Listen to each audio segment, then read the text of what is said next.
রমজান মাসে তারাবির নামাজ জামাতে পড়ব। কি বললাম বলেন? রমজান মাসে সলাতুত তারাবি জামাতে পড়ব। এখন আমি আরও 3টা কথা বাড়াই দিচ্ছি। কেউ হজম করতে পারলে করেন, যদি না করতে পারেন বদহজম হয়ে যায়, কিছু করার নাই। বদহজম যদি হয়ে যায় পরে আমাদের সাথে মাদ্রাসায় এসে বসেন, কিতাবপত্র খুলে দেখাবো, কথা হবে ইনশাল্লাহ। ঠিক আছে? অনলাইন গরম করার দরকার নাই। রমজান মাসে আমরা তারাবির নামাজ পড়বো ইনশাল্লাহ জামাতে। কোথায়? জামাতে ইনশাল্লাহ। 1 2 নম্বর, তারাবির নামাজ পড়বো 20 রাকাত। কত রাকাত? 20 রাকাত। আর যদি বলেন যে আমি ভাই কম পড়ি, পড়েন আপনি বাসায়, কোনো সমস্যা নাই। আপনি আপনার মতো করে বাসায় পড়েন, কোনো সমস্যা নাই। যদি ওমর রাদিয়াল্লাহু আনহু এর উপর আমল করে থাকেন, আমার আমল করতে কোনো সমস্যা নাই। যদি উসমান রাদিয়াল্লাহু আনহু 2 আযান চালু করে থাকেন, তাহলে আমার আমল করতে কোনো সমস্যা নাই। ওই যে হাদিসটা বলেছিলাম প্রথমে, কে নাজাত প্রাপ্ত ফেরকা? মা আনা আলাইহি ওয়া আসহাবি, আমি আর আমার সাহাবীরা যার উপরে আছি। আরেকটা হাদিস কি? আলাইকুম বিসুন্নতি ওয়া সুন্নতি খুলাফায়ে রাশিদিন মাহদিয়িন মিন বাদি, তোমাদের উপর অবধারিত হচ্ছে, ওয়াজিব হচ্ছে আমার সুন্নতকে আঁকড়ে ধরা এবং আমার সাহাবীদের সুন্নতকে কে আঁকড়ে ধরা। কার কার সুন্নত? আমার সুন্নতকে আঁকড়ে ধরো এবং আমার সাহাবীদের সুন্নতকে আঁকড়ে ধরো, খোলাফায়ে রাশেদার সুন্নতকে আঁকড়ে ধরো, যারা মাহদিয়িন হেদায়েত প্রাপ্ত মিন বাদি, আমার পরে।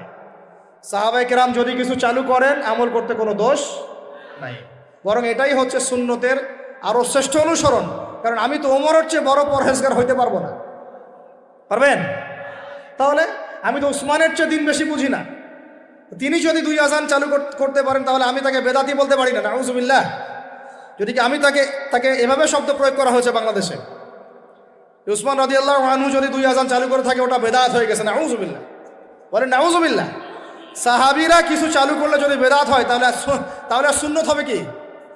তাহলে সুন্নত কোনটা হবে?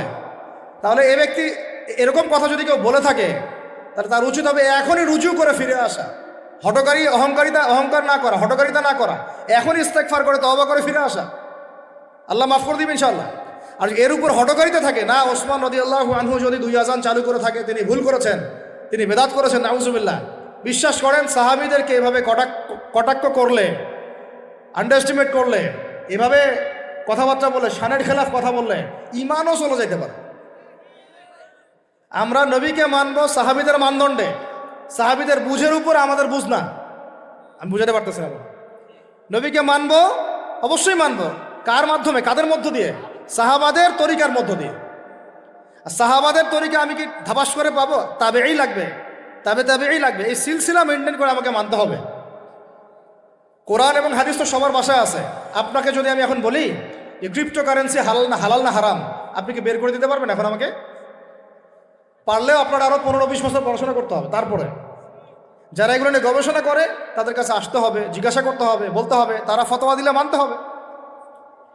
ফাসআলু আহলা যিকরি ইন কুনতুম লা তা'লামুন, তোমরা আহলে জিকিরদেরকে জিজ্ঞাসা করো, আহলুল ইলমদেরকে জিজ্ঞাসা করো যে বিষয় তোমরা জানো না।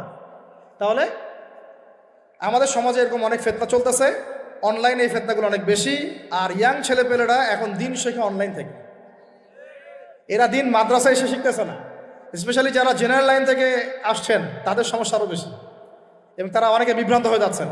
তাই আমি রিকোয়েস্ট করব, কথা অন্যদিকে নিয়েন না। আমি আপনার দুশ্মন না, আমি আপনার বন্ধু, শুভাকাঙ্ক্ষী। আপনাদেরকে ওলামায়ে কেরামদের সোহবতে আইসা দিন শিখতে হবে। অ্যাপস থেকে দিন শিখবেন না। অ্যাপস থেকে একবারে হাদিসের রেফারেন্স পাইছি, বাস কাম সারা। জি না, ওই হাদিস তাহকিক করার ব্যাপার আছে, উসুলের ব্যাপার আছে, আসমা রিজালের ব্যাপার আছে, তাআলিলের ব্যাপার আছে, অনেক বিষয় আছে। একটা মাসালা ইসলামবাদ করতে হলে অনেকগুলো বিষয় একসাথে লাগে। আর অনলাইনে শায়েখ হওয়ার জন্য কিছু লাগে না, খালি পড়র করতে পারলেই হয়। অনলাইনে যে কোরআন তেলাওয়াতও করতে পারে না, সেও শায়েখ হয়ে বসে আছে। আবার এটা নিয়েও কিন্তু কথা উঠছে, খতমে তারাবি বেদাত। আরে ভাই, রমজান মাসে যদি কোরআন খতম না দেয়, কোন মাসে খতম দিবে? এখনও তো মক্কা মদিনায় আপনি দেখবেন কি হচ্ছে, খতমে তারাবি এখনও ওখানে হচ্ছে। তো ওখান থেকে জোরে আমিন নিয়ে আসতে পারেন, 20 টাকার তারাবি আনতে পারেন না?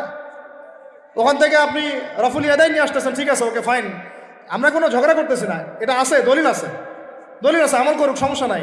কিন্তু আপনি সেখান থেকে খতমে কুরআন নিয়ে আসতে পারতেছেন না। আমরা কিছু নিব না, এমন কেন হচ্ছে? কে বলছে যে তারা কোনো মাযহাব ফলো করে না? তারা হাম্বলি ফিকহ ফলো করে। তারা হাম্বলি ফিক ফলো করে চলে, তারা একটা নির্দিষ্ট এবং 4 মাযহাবের 4টা ফিকের ব্যাপারে তারা উদার। বড় বড় বিশ্ববিদ্যালয়গুলোতে 4টা মাযহাবের গভীর পড়াশোনা করানো হয়। এরপরে যদি কেউ মুস্তাহিদ হয়ে যায় সে তখন ইজতিহাদ করে চলবে ইনশাআল্লাহ। কিন্তু ওই রকম দাবি কয়জন করতে পারে যে আমি মুস্তাহিদ হয়েছি? তো আল্লাহ পাক আমাদেরকে তৌফিক দান করেন, এগুলো কথা বোঝার তৌফিক দান করেন। এগুলো বলতে চাইনি, প্রসঙ্গ এসে গেল, বলে ফেললাম। এখন ভাই বলেছি তারাবির নামাজ জামাতে খতমে তারাবি চেষ্টা করব ইনশাআল্লাহ 20 টাকার পর।